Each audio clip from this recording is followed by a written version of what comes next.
এই দেখুন এখানে আনারস হয়েছে।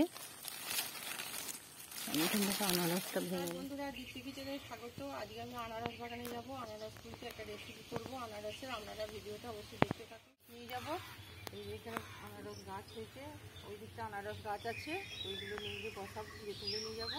আর এইগুলো বসেছি, এগুলো আবার বড় হলে হবে।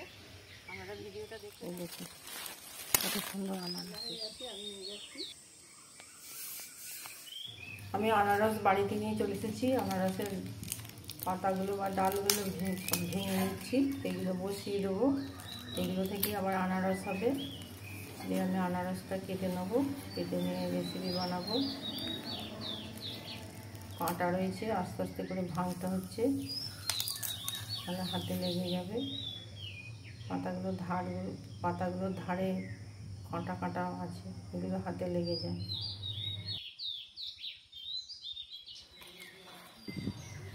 পাতাগুলো ভেঙে নিয়েছি, এবার বটিতে এটা কেটে নেবো। আনারসটা রেসিপি তৈরি করবো। আনারসটাকে বটি দিয়ে ভালো করে কেটে নেব। আনারসের গায়ে অনেক চোখের মতো আছে, এগুলো খেলে গলা কুটকুট করে, এগুলো ভালো করে ছাড়িয়ে নেব।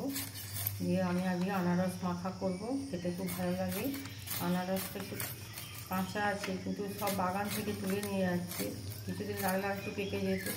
এটাই আজকে ভালো করে মেখে খাবো।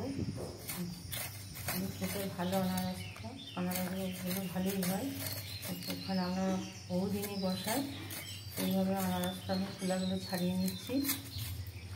নিয়ে মাঝে যে চোখের মতো অংশ আছে ওইটাকে কেটে নিয়ে ছাড়িয়ে নেব।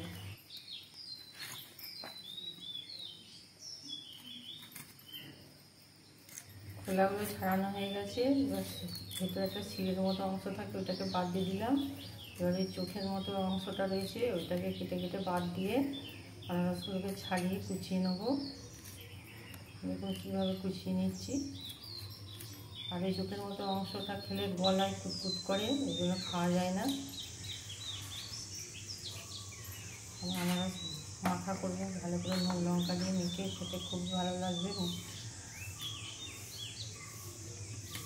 প্রতিটা আনারসে এইভাবে কেটে নেব, চোখগুলো বাদ দিয়ে। একটু সময় লাগে আনারস ছাড়াতে, তাড়াতাড়ি হয় না।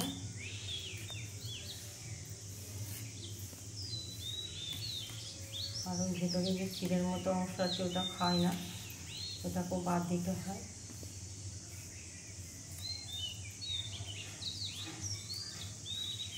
এইভাবে আমি সব আনারসগুলো পিস পিস করে কেটে নিচ্ছি।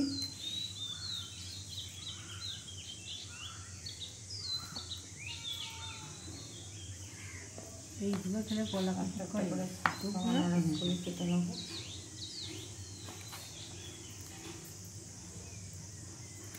আর উপরে যে সবুজ অংশটা আছে ওইটাও একটু কেটে বাদ দিতে হবে, ওটা থাকলে কলা কুটকুট করবে। খোলাটা যেগুলো সবুজ সবুজ ভাব আছে এগুলো কেটে বাদ দিতে হবে।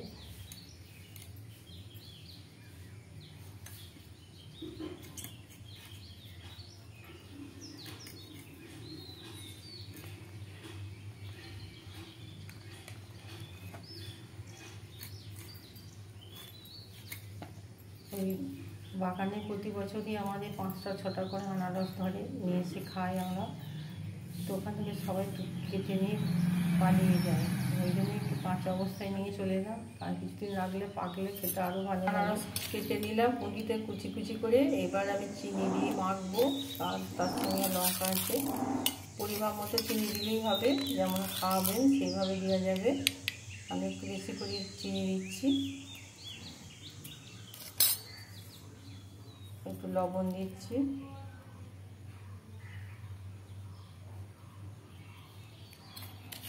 একটু লঙ্কা গুঁড়ো দিচ্ছি হালকা করে।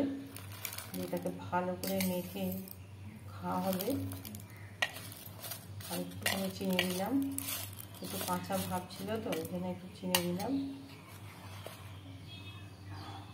এটাকে ভালো করে মেখে নিচ্ছি।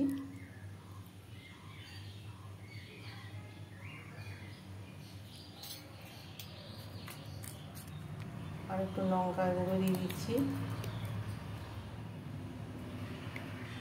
লঙ্কা গুঁড়ো দিলে বেশ ঝাল ঝাল খেতে ভালো লাগবে, মিষ্টি মিষ্টি ঝাল ঝাল করে খাবেন।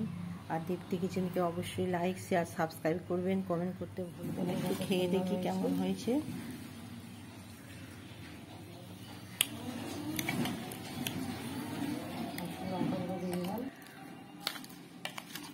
দারুণ হয়েছে, ঝাল ঝাল মিষ্টি মিষ্টি, নুন নুন, ভালোই লাগছে খেতে। আপনারা এইভাবে তৈরি করে খাবেন, একবারে মুখ ছেড়ে যাবে, দারুণ সুন্দর হয়েছে। আমি এবার তৈরি করে নিয়েছি, এবার আমি পরিবেশন করব।